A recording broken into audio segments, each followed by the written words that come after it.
ہم D S P headquarters کردو میں ہم موجود ہیں اور میرے ساتھ موجود ہیں میڈم گلشن نسا ہمارے ساتھ موجود ہیں، جس کو سب سے پہلے تو ہمیں بتا دیجیے گا کہ بطور ایک خاتون جو ہے وومن امپاورمنٹ آپ کیسے انٹروڈیوس کریں گی، کیا ہے وومن امپاورمنٹ؟ میں آپ کو یہ بتاؤں کہ میں 35 سال، میری سروس 35 سال ہو گئی ہے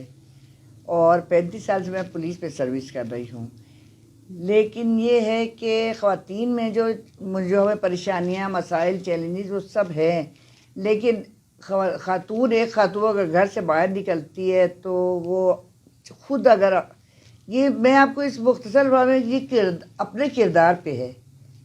آپ کسی کو وہ نہیں دے سکتے، کسی نے اس لیے یہ کیا آپ خود اپنے طریقے سے آپ اپنے کردار کو اچھا رکھیں، آپ پہ کوئی نہیں کچھ نہیں کیا، انگلیاں تو باتیں تو پیغمبروں پہ بھی ہوئی، امام پہ بھی ہوتی رہتی ہیں، ہوتی رہتی، ان سب کو اگر سنیں گے تو شاید میرے خیال میں کوئی گھر سے باہر ہی نہ نکلے۔ اچھا میڈم، یہ بھی تاثر دیا جاتا ہے کہ خواتین کے لیے چیلنجز جو ہے سب سے زیادہ ایک یہ ہے کہ ہیرسمنٹ آن ورک پلیسز کا ذکر کیا جاتا ہے، تو آپ ایز اے خاتون آپ نے جو ہے اتنے سال سروس کی ہے تو کتنے کیسز رپورٹ ہوئے بلتستان ریجن کی اگر میں بات کروں تو؟ ہاں، ہراسمنٹ ورک میرے خیال میں تو یہاں کافی عرصے سے نوکری کر رہی ہوں، پھر وہی بات کہوں گی آپ کو، میری بات یہ دیکھیے تالی دونوں ہاتھوں سے بجتی ہے، آپ کو زبردستی کوئی تنگ نہیں کرتا ہو ہے، سکتا ہے کسی جواب کسی محکمہ کوئی بھی برا نہیں ہوتا، لوگ پولیس کے محکمے میں برا کرتے ہیں۔ 1990 میں جب میں یہاں آئی تھی اس وقت پولیس میں آنا گالی سمجھتے تھے، ایسا ہی ہے۔ ایکسکیوز می، تو یہ تھا کہ میں بحیثیت اسسٹنٹ سب انسپکٹر اس وقت پروبیشنر تھی، لیکن لوگ بہت برا مانتے تھے، پھر آہستہ آہستہ وقت کے ساتھ ساتھ ابھی لوگ پوچھتے ہیں کب سیٹیں آئیں ہم نے آنا ہے، بالکل ایسا ہی ہے۔ اور تعلیم تو ایک بندہ برا نہیں ہوتا، آپ کو کبھی بھی کوئی کچھ نہیں کہہ سکتے، ہم رات کو بھی ڈیوٹی دیتے ہیں، دن کو بھی دیتے ہیں، ہم نے مختلف جو ڈیوٹیاں دی ہیں، باہر بھی گئے، ٹریننگ بھی کی ہے، لیکن الحمدللہ کہ میرے ساتھ یا میری لڑکیوں کے ساتھ ایسا کوئی واقعہ پیش نہیں آیا، اور کسی ورکر خاتون کی میرے پاس آج دن تک رپورٹ بھی نہیں ہوئی، کسی بھی کام کرنے والی خاتون نے کسی نے آ کے مجھے یہ شکایت نہیں کہ میڈم ہمارے دفتر میں یا ہمارے اسکول میں یا ہمارے کالج میں یا یونیورسٹی ہمیں کوئی تنگ کرتا ہے، ایسی کوئی بات نہیں ہے۔ ٹھیک ہو گیا۔ اچھا ہوتی ہے کیونکہ یہاں کسی بھی جگہ پہ نا عورت اور مرد میں یہ فرق رکھا جاتا ہے، اب سروس میں بھی اب ہے نا تو عورت مرد میں تھوڑا سا کہ خاتون کو، لیکن الحمدللہ اللہ کا شکر ہے، میں شکریہ ادا کروں گی ابھی جو ڈی آئی جی صاحب ہے، اپنے ایس پی صاحب کا، کہ انہوں نے مجھے ایک اتنی اچھی پوسٹ دی ہے، اس پوسٹ پہ نا یہ مجھے اعزاز حاصل ہے کہ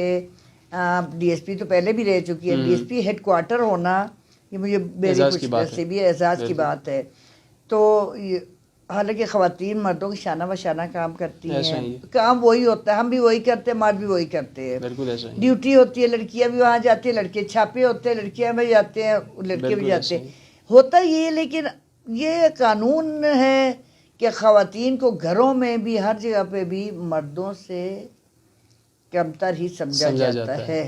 اور سمجھا جاتا رہے گا، ٹھیک ہے نا؟ یہ چیز جو ہے یہ تو خواتین کے ساتھ چلی آ رہی، گھروں میں بھی مسائل ہوتے ہیں، اب یہ ہے کہ شادی شدہ ہیں سب، بچے ہیں سب کے، بالکل پریشانیاں وہ بھی ہوتی ہیں، آفس میں آنا ہے، کام کرنا ہے، گھر جا کے اب آپ جیسے اب مرد آپ نے کام کیا، گھر جا کے آپ نے کھانا کھایا، اب سو گئے، بالکل۔ ہم خواتین کے ساتھ یہ ایک سب سے بڑا چیلنج یہ ہے کہ بچوں کو بھی دیکھنا ہے، گھر جا کے کام بھی کرنا، بچوں کو اسکول بھی بھیجنا، ان کی واپسی کا بھی کرنا، اور پھر بچوں میں ذرا سی کوئی غلطی ہوگی تو وہ غلطی بھی ماں پہ آ جاتی ہے، ایسا ہی، تو بالکل اس ایسا ہی طرح کی چیزیں جو نا خواتین کو یہ بہت بڑے مسائل ہیں ہمارے ساتھ، اور سب سے بڑا مسئلہ یہ ہے یہاں پر کہ ایک دارالمان کی کمی ہے اس کرتے ہوئے، خواتین کے لیے دارالمان ہونا بہت ضروری ہے۔ کئی میرے پاس ایسی عورتیں آتی ہیں، خواتین بوڑھی عورتیں ہوتی ہیں جن کے بچے ان کو نہیں پوچھتے ہیں بڑھاپے کے بعد، اچھا کئی خواتین جس کے شوہر نے دوبارہ شادی کر لیتے ہیں، دو تین شادیاں کی ہوئی ہیں، تو ان کو بھی جب کوئی مسائل ہوتے ہیں تو دارالمان کی کمی ہوتی ہے، دارالمان کی کمی ہوتی ہے، بہت ساری چیزوں میں ہمیں مسئلہ ہوتا ہے کہ دارالمان ہونا یہاں پہ بہت ضروری ہے۔ اچھا میڈم، کیا میسج دیں گے آخر میں، چونکہ میں سم اپ کی طرف جا رہا ہوں، خواتین کو، خاص کر بلتستان ریجن کی خواتین کو کیا میسج دینا چاہیں گی آپ؟ دیکھیں میں بلتستان کی خواتین کو یہ پیغام دوں گی کہ کام کوئی بھی برا نہیں ہوتا ہے، سب کام اچھے ہوتے ہیں، کام کوئی برا اچھا یا برا نہیں ہوتا ہے، صرف آپ اپنے آپ پہ کنٹرول رکھیں، اپنا کردار بہتر بنائیں، کوئی بھی کام برا نہیں ہے۔ آپ ٹیچر، آپ پوری میں 35 سال سے سروس کر رہی ہوں، آج کسی نے مجھے تو کہہ کے نہیں بلایا، بالکل ایسا ہی، تو ایسے ہی